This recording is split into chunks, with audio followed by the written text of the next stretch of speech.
Hey guys, it's Tim from Helix Gym here with another video. Every week we bring you new content. So today I'm going to talk to you about high bar back squat setup. In particular, we're going to go through the upper body cues and what to learn.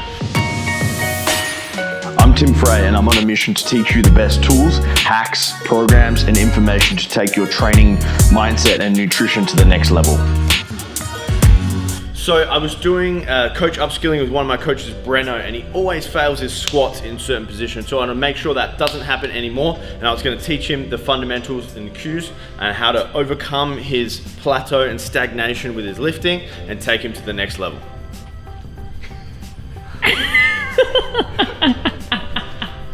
That face! Dude, it's just like, it's a seed, man. It's a seed. You got to seed a product.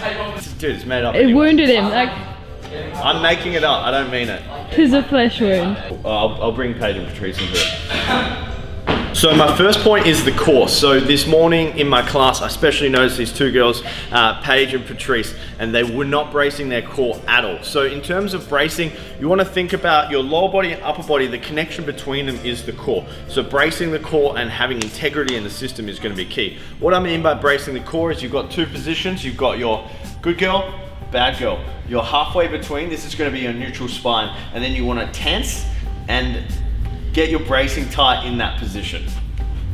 You guys like that? Have you never heard good girl, bad girl? Have you not heard that? Oh dear. Good girl, bad girl. Good girl, bad girl. Tim classic. So my second point here is the breathing in the lift. So what I like to do with the breathing, or we're going to perform a Valsalva maneuver, which is basically we're going to hold our breath and exhale on the way up. So if I was in my squat position, I was going to breathe in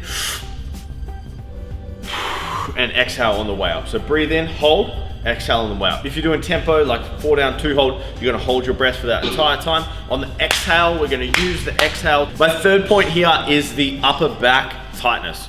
So we're gonna turn around to the bar, and then I'm just gonna show you what the upper back should look like. So I like to go pinky on the outer knurling, and then I'm gonna get under that bar. I'm gonna pull my elbows in, and then I'm gonna squeeze my upper back and create tension.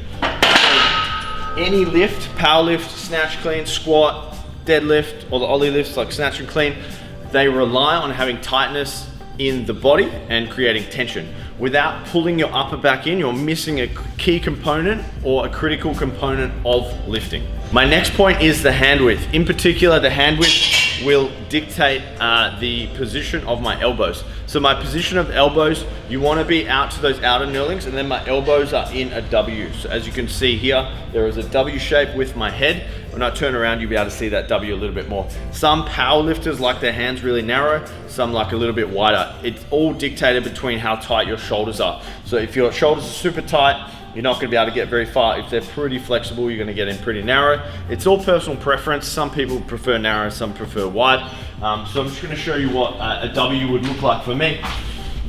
So we're in that position, we're in the W. I've got my upper back tightness. My mobility is all right. I can bring it in a bit more. If my mobility is shit, we can go to the outside in that position. If you need help with your mobility, drop me a DM. We can easily sort that out. And then my fifth point is the head position.